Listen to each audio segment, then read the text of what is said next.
Hello, everybody. Welcome to my review of A Head Full of Dreams slash A History on Coldplay. What I'm going to be doing in this video is I had already reviewed MX when it came out. I reviewed Ghost Stories when it came out. And now I'm going to be reviewing their finale of a story arc or whatever, A Head Full of Dreams. Here. Now, I felt like because this was what they called like the last book, the Harry Potter book, last one, kind of like the end of something that they were doing, which was misconstrued as them splitting up after this album. I decided to go through and re-listen to their old albums, Parachutes, Rush of Blood, X and Y, Viva La Vida, MX, Ghost Stories, and then finally conclude with Head Full of Dreams. So I'm going to start from the beginning, and I'm going to just like run through all of the different albums and just kind of give you what I got from it. Because if they're going to be saying that they're doing this thing, then I'll be all right. I'll go with it. I'll listen to it as if it's a thing. So I went back. I listened to all 7 of their albums in the course of like 3 days. And I'm going to conclude this video with my review of A Head Full of Dreams. So without further ado, let's begin with Parachutes. Now, I'm going to be consulting my phone for some of this, just for song names and other songs that I might want to talk about just in general. So we're going to start with Parachutes. Parachutes is my favorite album of all time. I love it. It's my favorite Coldplay album, hands down. I really enjoy it. It came out in 2000, is that right? 2000. Soft rock, nice, simple post-Britpop music. A lot of great songs on this album. I love pretty much everything. Don't Panic, I think, is a great way to start out the album. It sets the mood right. Shiver, a nice little single that kind of mirrors some other band, I don't remember what. You got Spies and Sparks, 2 nice slow songs. Sparks is probably the most syrupy and slow of all the songs on the album, and that's like, to me, the perfect go to sleep song is Sparks. If you haven't listened to it before, go listen to it now. Yellow is next, my favorite Coldplay song, my favorite song in general. I don't know what it was, but when I first heard this song, you can also hear me talk about this album on my top 15 albums of all time video, which I will link somewhere. You can hear me talk about it more in depth there. But I don't know what it was about Yellow. It struck me at the time in this weird way. I'd never really heard anything like it, and I just fell in love with it, and I haven't fallen out since. Trouble is the next song. Really nice, slow, piano-driven, just sort of dark song. Really great. Parachutes, High Speed, 2 songs that people don't really care for a whole lot or talk about a whole lot, but I think they're fine. I think High Speed might be the weakest song on the album, but I still think it's fine. It's really interesting. Has a nice post-Britpop feel. And that's followed by We Never Change and Everything's Not Lost. The thing I like about this album is, aside from Yellow, which is really the loudest song on the album, nothing really rises above a rumble. With Everything's Not Lost, like the climax towards the end of the song is just still kind of pretty, it's relatively straightforward. It's not loud. Like I said, it never rises above a rumble. And I think that's why I like this album so much, is because while it does have climaxes, the climaxes are never overtly in your face. Everything is pretty understated, and it fits the soft rock category really well. There's a handful of other songs that came out around the Parachutes era, songs such as For You and, let me double check, See You Soon, amongst a couple others from like an EP. But some more really nice songs. I suggest you check them out, For You and See You Soon for sure. Careful Where You Stand is nice as well. Now the next album, Rush of Blood to the Head, This came out in 2002, which was 2 years after Parachutes, and it definitely seemed like they were trying to go down a more artistic route. Whereas with Parachutes, it just seemed like they were being kind of derivative with some of their favorite bands, Radiohead, whatever else, U2. I don't even know all the different bands that they loved because Chris Martin is like a music encyclopedia. But it was very derivative, very paying homage to things. And then when Rush of Blood came out, you could definitely hear from the first song, Politic, that they were just going for a much more serious tone. And it stays through the whole album. It's not quite so dreamy, it's a lot more visceral. Um, as far as liking Rush of Blood to the Head, at the end of this, by the way, before I go into the Head Full of Dreams review, I'm going to post all six of the albums before Head Full of Dreams, and I'll give them my scores as of now. Because my score for Milo Xyloto since I reviewed it has changed, and my score for Ghost Stories since I've reviewed it has changed. So I'm going to give like just kind of a final score for all of them as I feel right now, uh, December 20th, 2015, whatever today is. But as far as liking Rush of Blood goes, I enjoy it for the most part. There's more songs on Rush of Blood that I don't like than the songs on Parachutes. Like with Parachutes, I can skip Parachutes, I can skip High Speed. Sometimes I can skip basically the last half, I can sometimes skip on any given song. Whereas with this, there are more definite songs that I'll skip. Like I'll skip Daylight, I'll skip a Whisper, sometimes I'll skip a Rush of Blood to the Head. They're just not as strong to me as all the other songs on the album. But to get back to Politic, you can definitely tell right off the bat that they're going for a more obviously political tone. They're trying to say some sort of messages, even if they're sort of, you know, really reserved. But I really love Politic. That goes into In My Place, the real simple alternative rock single of the album, along with Clocks. In My Place is not really Coldplay-ish. It doesn't fit in their sound as much as some of their other songs do. Like Clocks is definitely a Coldplay song. In My Place could have been written or performed by any other band and it would have been fine. But as it stands, I still think In My Place is a fine song. God Put a Smile Upon Your Face. This is another one of the more serious songs, more moody. I enjoy God Put a Smile on Your Face. It's got a nice punchy guitar, punchy drums.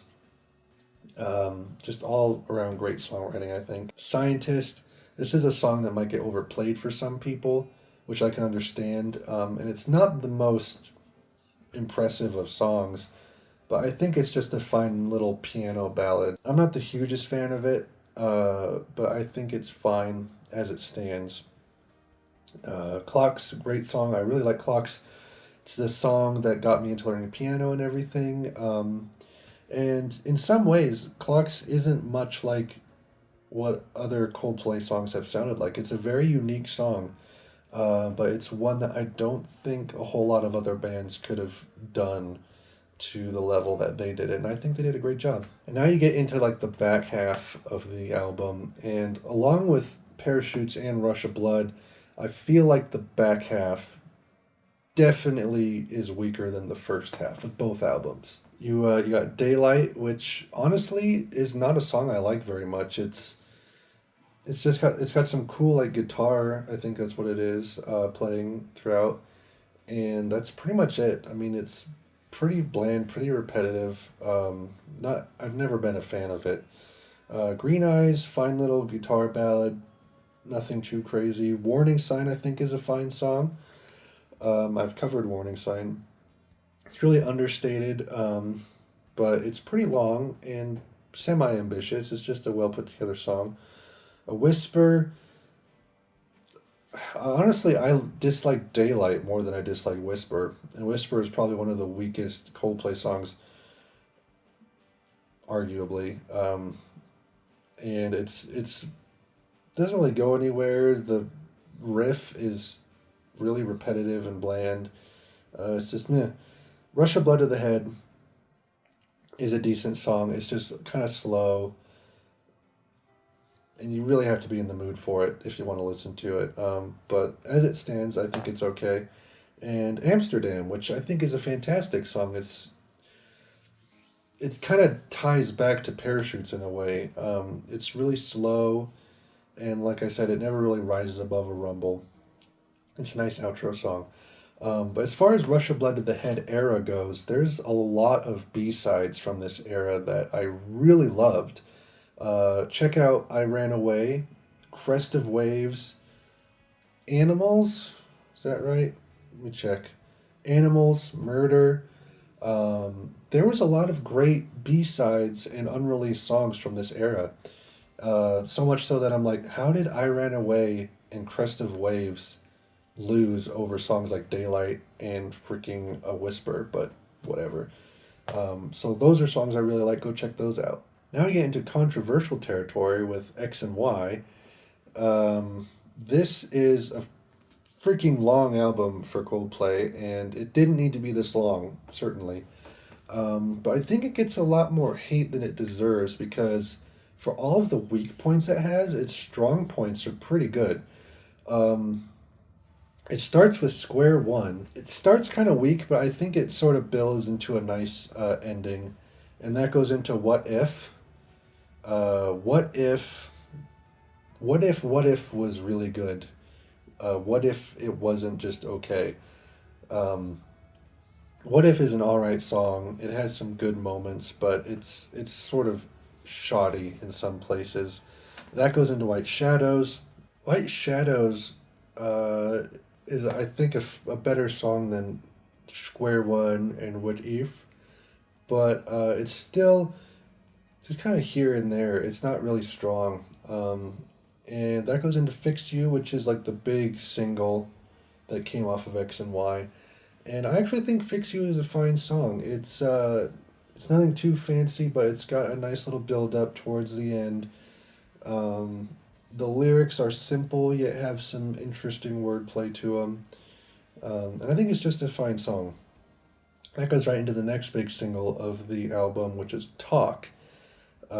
Talk samples from, what is it, Computer Love by Kraftwerk, which is a krautrock band, electronic band from the 70s. And I think that Talk is, I really like Talk actually.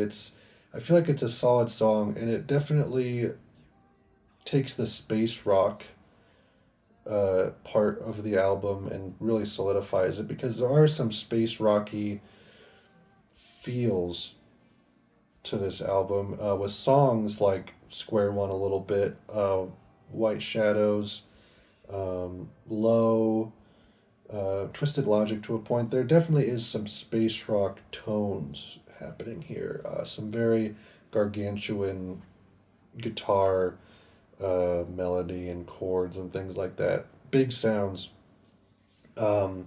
X and Y is the next song, and honestly, like, I don't even like ever think about this song. Like, it never like comes into my head. Like, I don't even remember what it sounded like now, and I listened to it like a week ago. How does it even go? Now I remember it. This song is okay. It's nothing too great though. It's another nice slow song. Like I said, nothing to write home to mom about. Speed of Sound is the next song. Honestly, while I was listening to these albums, I made a vow not to skip any of them.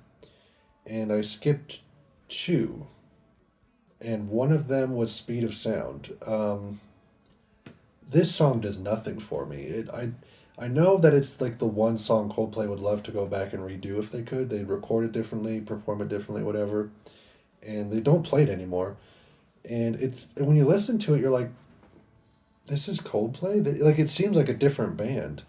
Especially with the music video. It's just like, when I think of Coldplay, I never think of Speed of Sound at all. And it's like not necessarily a bad song, it just doesn't seem to fit. And I've never enjoyed it a whole lot, so that's just the way I feel about it. A Message is next. This is a very nice guitar-driven ballad. It's kind of like it's like a warning sign meets Green Eyes from A Rush of Blood, and I really enjoy it. It has nice melody, some good falsetto towards the end. One of my favorites off the album for sure. That goes into Low, which is okay. It's another freaking 5 minute song, because they wanted to be long and progressive on this one, I guess. But all in all, it's fine. Sorry, I had to bump up the light because my freaking town is getting dark and it's only 4:41. Welcome to December. The next song is The Hardest Part. I think this is also another fine song. It plays. Find it playing in a lot of different places on the radio, like in malls and stores and stuff like that. A lot, surprisingly, more than it should for being such a hidden song on X and Y. But I enjoy it. It's nothing too great. Again, it's just kind of middle of the road. Swallowed in the Sea. I really like this song. It's another slow, easygoing song, about 4 minutes. Nice melodies. Twisted Logic is how the album closes out, more or less. And it's a fine song to a point, but it doesn't stick with me at all. I always forget about it. So it's just like whatever. And then the hidden track is Till Kingdom Come, which is honestly, I think, the best song on the album. It's their Johnny Cash song that they were going to record with him, I think, or at least perform it with him. And they never got a chance to. And it's really great. Like low tuned C on the guitar, great tuning. It has a nice Johnny Cash-esque feel to it. I highly recommend it. It's my favorite song on the album for sure.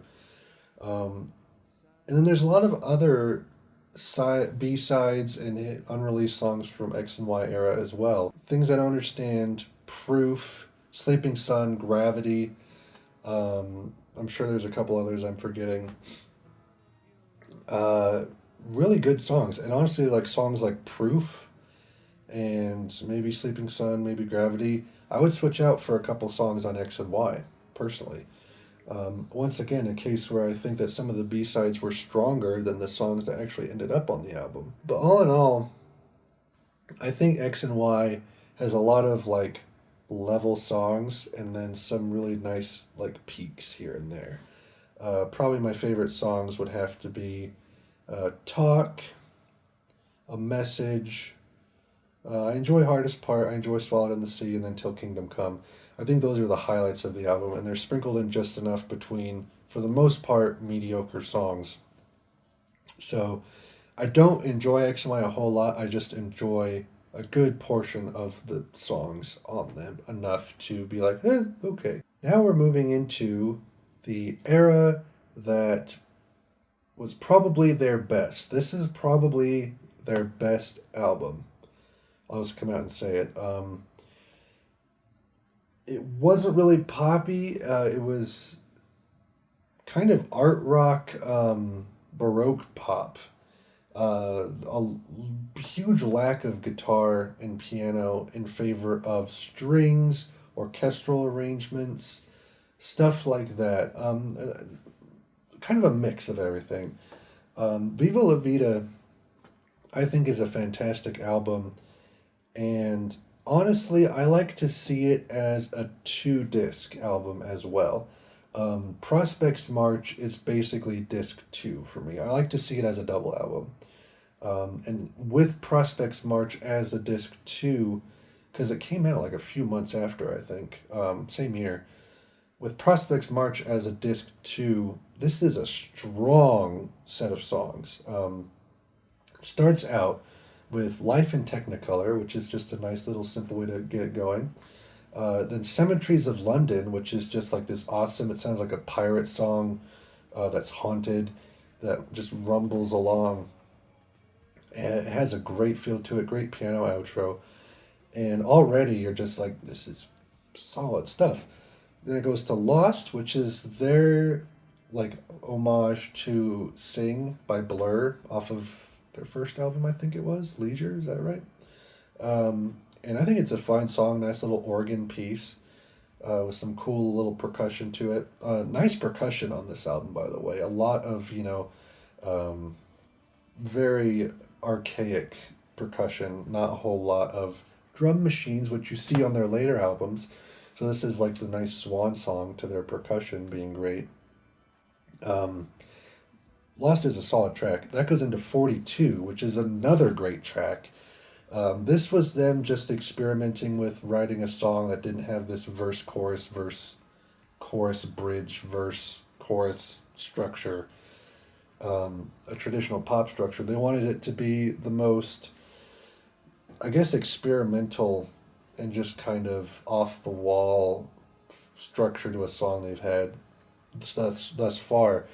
And it works really well. It starts with a verse, and then you have this prolonged middle section, and then you have another verse, and then it ends with the first verse again. So it's just 3 verses pretty much.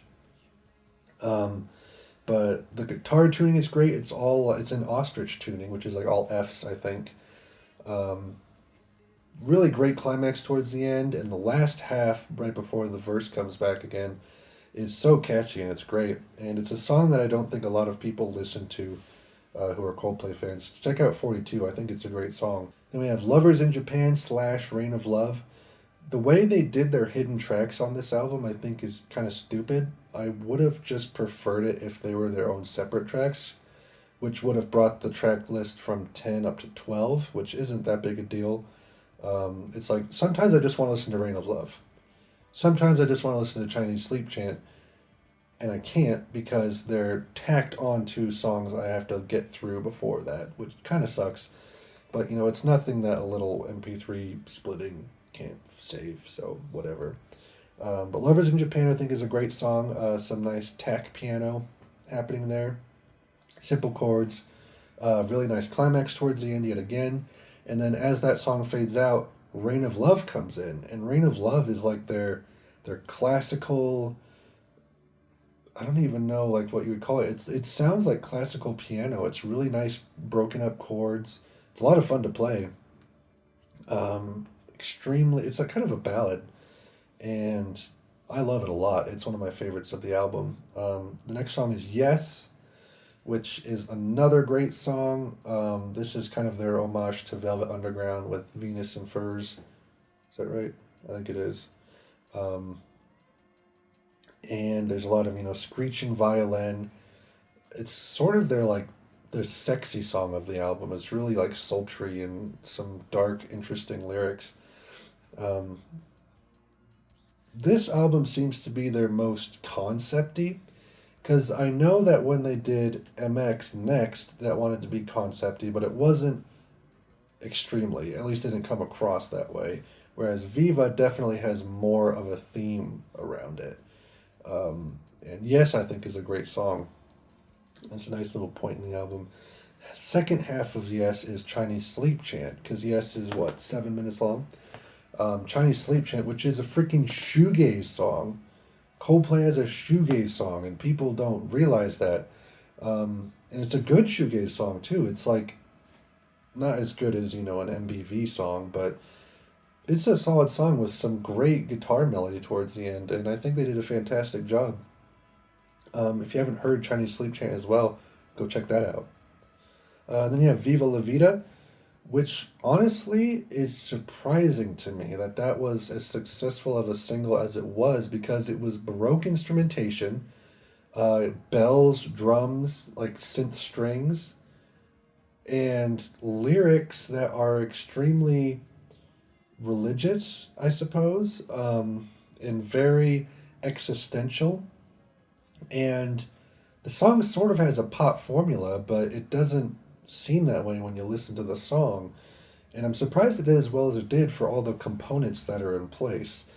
I think it's a great song, and I'm glad that it was a successful single, because it doesn't seem to fit that blueprint. And honestly, if it wasn't a single in the context of the album, you'd be like, it's just a normal song. It's a deep cut, because it doesn't seem to have that makeup. And then we have Violet Hill, which has like a 30-second intro, and then the song starts. Another great song, another good rock song. Great chords, great melody. I love it. Another fantastic song. The next song is Strawberry Swing. Another fantastic song. Um, Really nice sweeping guitar melody over the top of this great Baroque instrumentation. Just kind of, marches along. And it's fantastic. It's just another great Baroque pop song on this album. And that goes right into the end, which is Death and All of His Friends, which is a phenomenal closer. And there has like a little hidden track called The Escapist at the end, but that's just whatever. Great track, great climax. Really, there's like, to me, no weak songs at all in the crux of Viva La Vida. I think all the songs are fantastic. And then like I said, I'm going to treat Prospects March as if it were disc 2 of Viva La Vida, because they came out so close to each other, and this is the cover art for the Viva La Vida Deluxe edition, which has Prospects March tacked on, so I'm going to do it. Life in Technicolor 2, which is a full 4-minute long song version of Life in Technicolor, which was just like, a minute? 2.5 minutes. And it has lyrics, it has more of a melody built into it, different chords. Really nice, good song. Postcards from Far Away. It's a classical piece. Like, I don't know who wrote it. It's either Will or Chris. But you can find like the actual sheet music written for it online. And it's just this excellent little classical piece written. And it's only 48 seconds long. Really nice. Glass of Water. This nice kind of thundering, explosive, guitar-based, colorful song with all of these Viva La Vida themes splashed on it, and it's really cool. It's really great. I don't think it's a well-known song for them, but I really like it, and I suggest you check that out. Rainy Day is next, another fantastic song. Really quirky and interesting. I've never really heard a song like it before. Cool chords, cool melody, cool instrumentation. A great song. Prospects March / Poppy Fields. Another great song. I think you're getting the idea. Sorry, I got a little worked up. Prospects March. Another fantastic song that I don't think a lot of people know of. This, I think, really captures, along with Viva La Vida and maybe Violet Hill, this definitely captures like the battle / Viva la Resistance kind of theme of Viva La Vida, because it basically describes like a war battle sort of environment, and it's really dark and really interesting, and then it kind of ties into some more existential lyrics as it goes on. And then it ends with Poppy Fields, which is just this little like instrumental part towards the end of it, and it just feels like part of the song itself, so you might as well just call it Prospects March.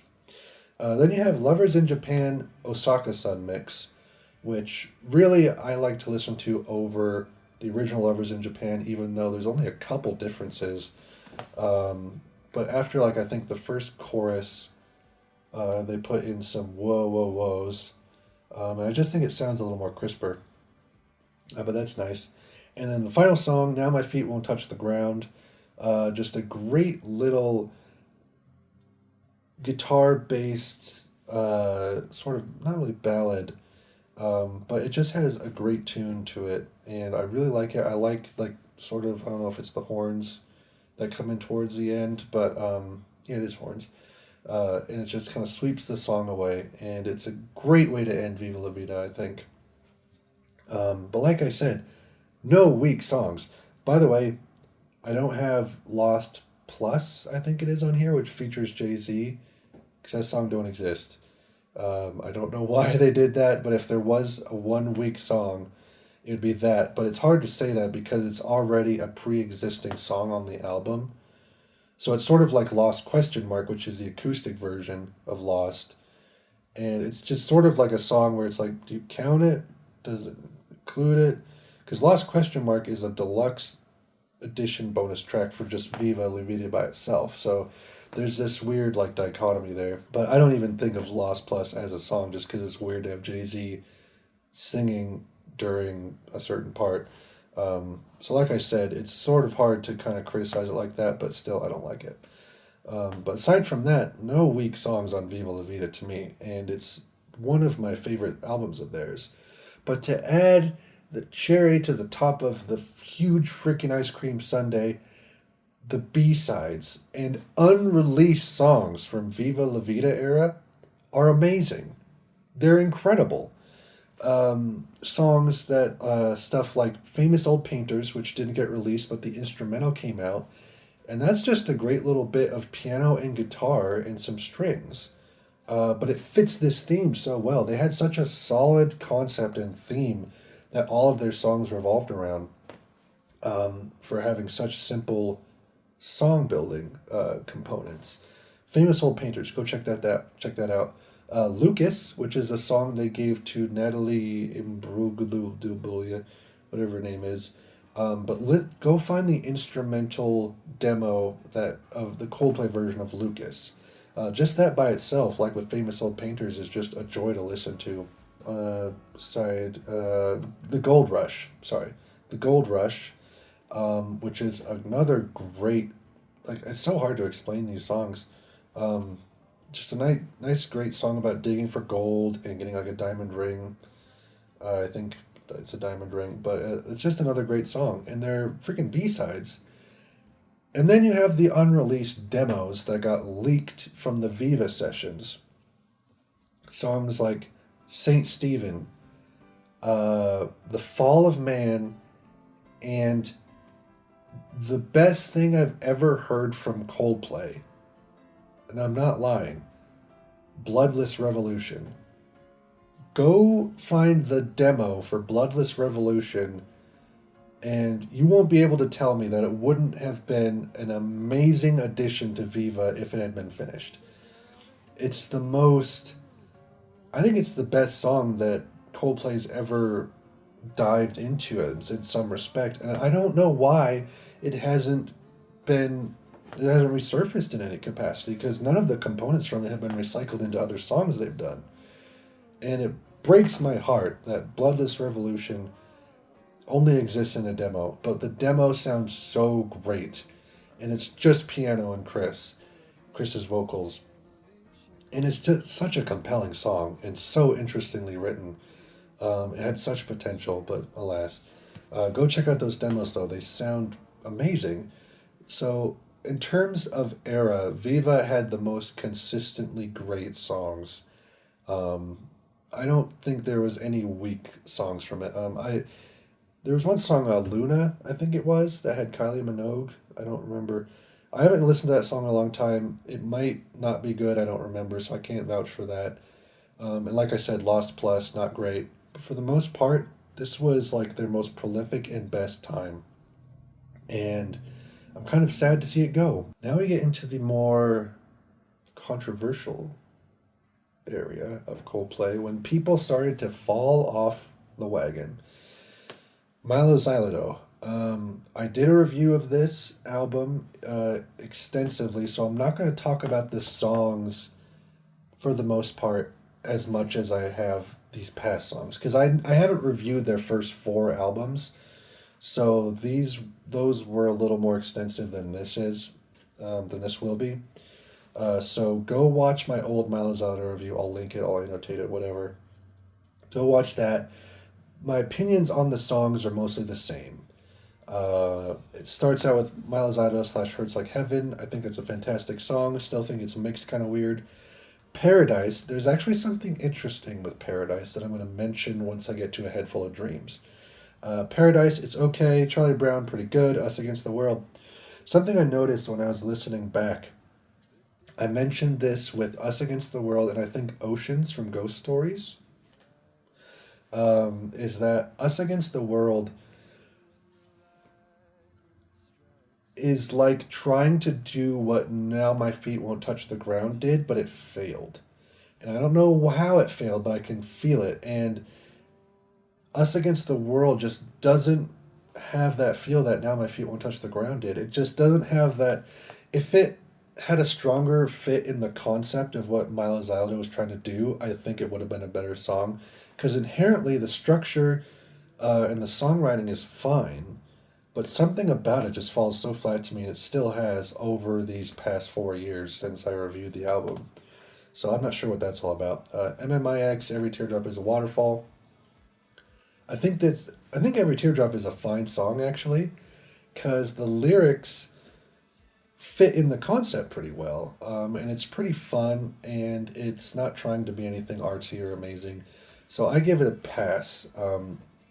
I still don't listen to it all that much, but when I do, I enjoy it. Then you get into Major Minus. I still need to read the comic for Milo Zaldo because I just now realized, like about a month ago, that there was a comic that came out from Milo Zaldo that explains this whole story of like the enforcers, and the car kids, stuff like that, and it sort of stories it out, and that doesn't happen on the album, which sucks because I was anticipating Car Kids coming out as a song, and it never did because it sounded like a cool title. And like I said, this failed in the concept realm, and the theme just wasn't cohesive. And Major Minus is named after like one of the main bad guys. Like Major is like an army thing, so it's like Major Minus. That's a guy. And another song that fits in great with the concept of what's going on here. It's a Big Brother-esque song. I still like it a lot. UFO, still feel the same way about that. Princess of China. Princess of China is the second song I skipped when I was listening to all of these. We were in the car, this came on, and my wife was like, no. And I'm like, you're right. So I hit next. Why did Rihanna have to be on this? I don't know, but it's just a shadow of things to come, my friends. Inherently, it's not a bad song. I just don't enjoy Rihanna's vocals on it. I don't dig it. Up in Flames, still feel the same way about that. It's okay. Hopeful Transmission, Don't Let It Break Your Heart, Up with the Birds, still feel the same way. I really like the end. I think I like Milo Zaldo more than most people do. I know there's a lot of people who rag on it, who dislike it, would probably give it like a 5 out of 10 or lower. But I'm feeling a little higher than that. Not as high maybe as when I first reviewed it, because I kind of reviewed it in a vacuum. I hadn't been exposed to the music I've been exposed to now. My repertoire is a little bigger. I enjoy more things now, and I kind of have a bigger bigger backdrop to put it up against. So I don't like MX as much as I did necessarily back then, but I sort of still do. It's just my rating is a little different. So you'll see that once I kind of do the whole encapsulating thing. The sad thing about this album was this kind of ushered in a time for bands when they stopped releasing B-sides. The only real B-side that came from this era was Moving to Mars, which is a fantastic song, by the way. It's on the Every Teardrop is a Waterfall EP. You can listen to it on YouTube on their official channel. Great song. Would have been a cool addition. It doesn't really fit into the concept of what they were trying to do on the main album itself, but it's got some cool, Moving to Mars, it's the title. It's got some cool lyrics to it, great instrumentation, and catchy melody. Then we have Ghost Stories. This came out last year, so all of the songs still feel the same to me. I will say songs like Always in My Head, definitely In Others' Arms, and A Sky Full of Stars have definitely dropped in quality for me. I don't like A Sky Full of Stars as much as I used to. Nothing necessarily against the song. I just feel like in terms of other stuff I've heard since then, it's definitely derivative and generic in a lot of ways. But for the most part, all the other songs I still feel the same about. I still love Oh, I still love All Your Friends, I still love Ghost Story. I still think Ink is a great song. I still think Midnight's a great song. I still like Magic, etc. Nothing has really changed in that front. I just accidentally played Magic. I am a fool. So that's all I really have in terms of these older albums. Just kind of my basic scores on them, my feelings in general, all that kind of stuff. And here I'm going to post all of my ratings, everything like that. You'll kind of see it kind of laid out. It's a little here and there on some things, but for the most part, this is how I feel about it right now. And of course, it's subject to change, but I feel pretty solid about these scores. And that's kind of just the history of Coldplay to me and what I think of all of their stuff and how it's sort of affected me in relation to everything. But now we are going to get into the actual review of A Head Full of Dreams. This isn't what the actual album cover looks like. I just kaleidoscoped it because I feel that was fitting. I couldn't find anything that would fit my screen, so we're gonna have to deal. So to kick things off, I'm just gonna go straight song by song yet again. The song Head Full of Dreams opens up this album. This is straight U2 copy paste to me. Not entirely bad. There's some interesting bass going on in there, but the freaking climax is whoa, whoa. Towards the end is just so by the numbers at this point, where I'm just all right, okay, I've heard this done before by so many people, just whatever. All in all, though, definitely not a bad song, but just so flatline for me, where I'm just all right, next song. Song number 2, Birds. This song freaking rocks.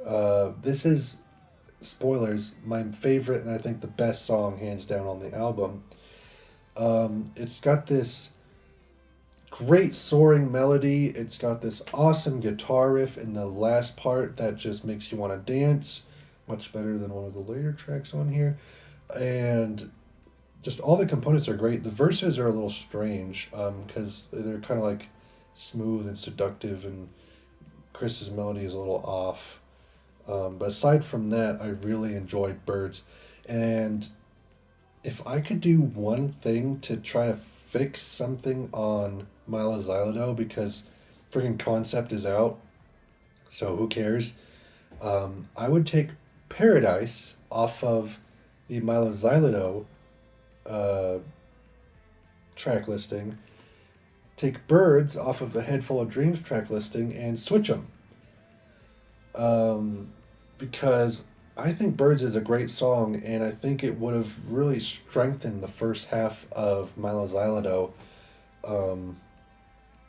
It's just a weird thought I had, where it's Paradise was a one weird weak spot on MX, and Birds is such a strong song on Spoilers, such a weak album, that switching them would be all right, you can throw away Head Full of Dreams now, we have some solid pop on MX. I was interesting idea, I thought, so I figured I'd share it with you, and now you can dislike the video because that was a really stupid idea. I'm really sorry.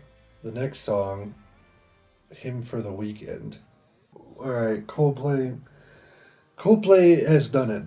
They've gone pop. They are featuring Beyonce on this freaking song, and I don't like it. Piano is okay. The chorus is so stupid. It sounds like it should be a Justin Timberlake song, or just some kind of any R&B song. It's just Coldplay, why?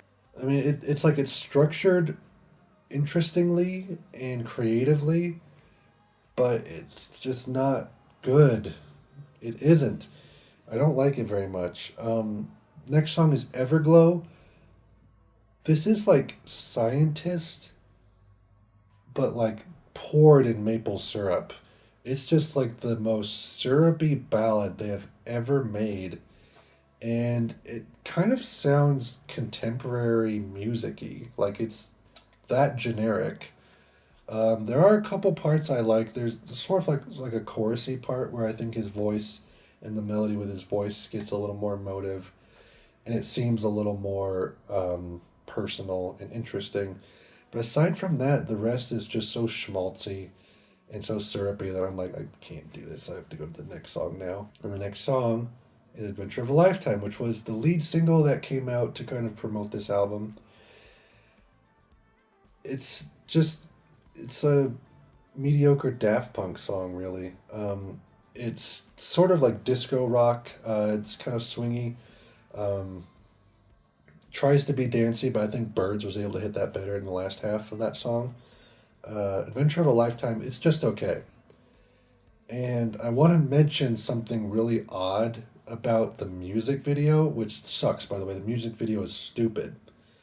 So the music video is just the band as apes, and it seems just like a tech demo for motion capture stuff. Like nothing cohesive happens in the video itself.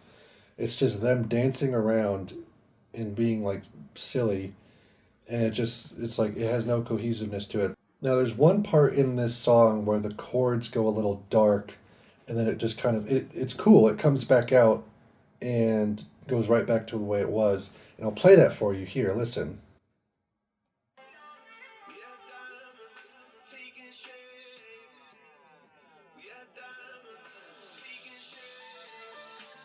I thought that was cool. But when I watched this music video, I got kind of frightened because, as you'll see in a moment, the frame where it gets dark and like brooding like that, the frame of the video, is Chris Martin's ape smiling creepily at the camera. Let's watch.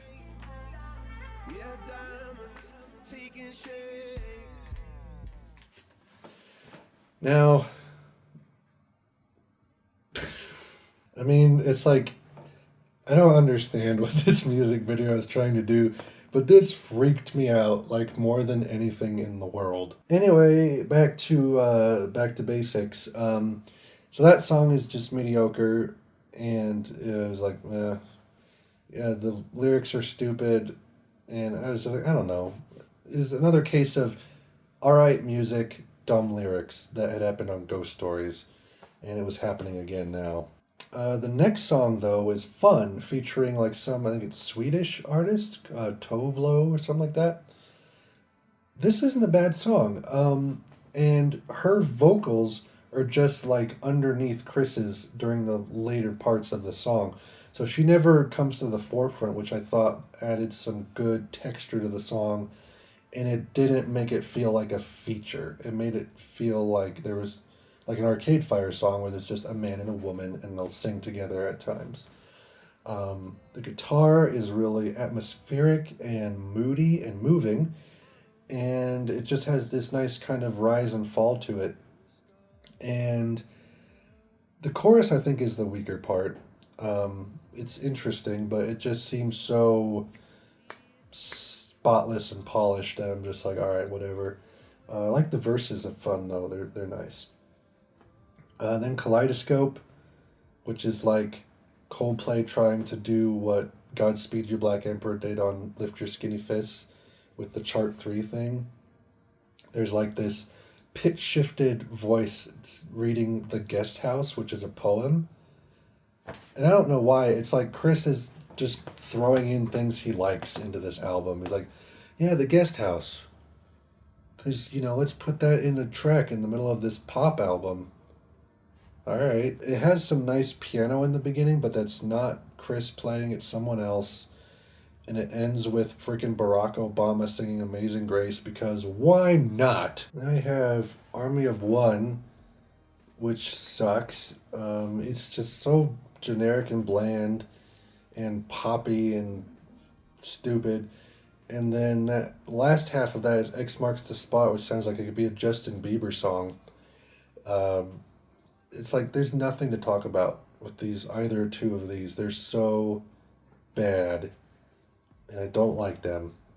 The next song, though, Amazing Day, is actually okay. It has some nice rising and falling melody, interesting chords, just well put together. The lyrics are okay. It's not in your face, and it's not too offensive. It's not trying to be anything special, and it's just a pretty good song, I think. Then you have Color Spectrum, which is another one of their infamously pointless preludes. to Up and Up, the final track. Wow, we're already done? We're already to the end of this album? Where are all the good songs? Thankfully, Up and Up is okay. Up and Up is enjoyable. I think this is the first time that Coldplay has done the 1-5-6-4 chord progression in any of their songs. I think. I could be wrong, but I'm pretty sure in that order. 1-5-6-4. And it's okay. They make it interesting. They add some. See, that's the thing, is the chord progression in and of itself isn't bad. You can take it and make it okay. You can make it interesting. You can make it good. And that's what they did, I feel, with this song, Up and Up. Interesting lyrics, too. I think it's a fine song. Maybe a little too long for its own good. And the last words of the song is "believe in love." That's the last line of the end of their story. Whereas the first line was "bones sinking like stones, all that we fought for." And I don't know, maybe that's an interesting contrast, who knows, but it's just so schmaltzy of a way to end it. And they could have trimmed like at least a minute or two off of this song. It's almost 7 minutes long. And there's no hidden track or anything. It's just 7 minutes of Up and Up. But it's fine. It's okay. And then they tacked on Miracles from the Unbroken soundtrack as a bonus track. And that song is actually okay to me. It's fine. It's a little poppy and sort of by the numbers as well. But there's interesting structures, interesting climax towards the end. But that's it. That's all of A Head Full of Dreams. I just said it all. This is such a disappointment for me. Because like many of you, I remember a time when this was the norm. And they were on top of the world and they were doing great and their concert was awesome. Now we have this. I don't know. It just seems like such a step down. It seems like I don't want to accuse or say things that aren't true, but it just seems like Chris has brought the band down into this pop and R&B infused genre and style, and it just doesn't seem to fit them very well. It seems like they're in a box where they have to just do everything generic and by the numbers, and it just doesn't ring out to me at all. It's like, really, there's only one song I like on this album, truly like, and that's Birds. And like I said, I'd throw that into MX in an instant to make MX a stronger album. And it just makes this seem like trash in comparison. And it's really sad. From what I can say about how this album made me feel, I hope that they continue to make music, but I hope that they don't try to follow this formula anymore. I want them to go back to the experimentation of albums like Viva. I want to see stuff like this again. I want to see Bloodless Revolution show up again. This is where they really nailed it. They did a great job with this, and also with albums like Parachutes. They have weaknesses, they have strengths, and I just want to see them play to their strengths, and I want to see them kind of get out of their own little pop bubble a little bit. Because I think they can write some great songs. But at the end of the day, I have to rate this thing. And I think I'm going to give it a 4 out of 10. And that's the first time I've ever, in a review, given something lower than a 5, even lower than a 7. It's not that great. It's not good, I don't think. It's okay, and Birds is awesome, but that's about it. And it's such a shame to say it. But, this band is still important to me. Like I said, I hope that they continue to make music, and I just hope they get away from this formula. Because they've made a decent amount of good music, I think, and I'm eager to see where they go next. So that was my review of A Head Full of Dreams and my history of Coldplay. I don't know how long this video is going to be. I know I've recorded like an hour and a half worth of stuff, but we'll see how it goes. Thank you for watching. Please, if you have any feedback, comments, whatever, leave them down below. I'll link to my other reviews as well. Maybe some of my covers that I've done of Coldplay songs. I'll just list all those. And yeah, I think that's it. Thank you for watching. It was fun reviewing all these. And I'll be reviewing the new Radiohead when that comes out eventually, as well as maybe some other stuff down the road. So yeah, I think that's it. Thank you for watching, and bye.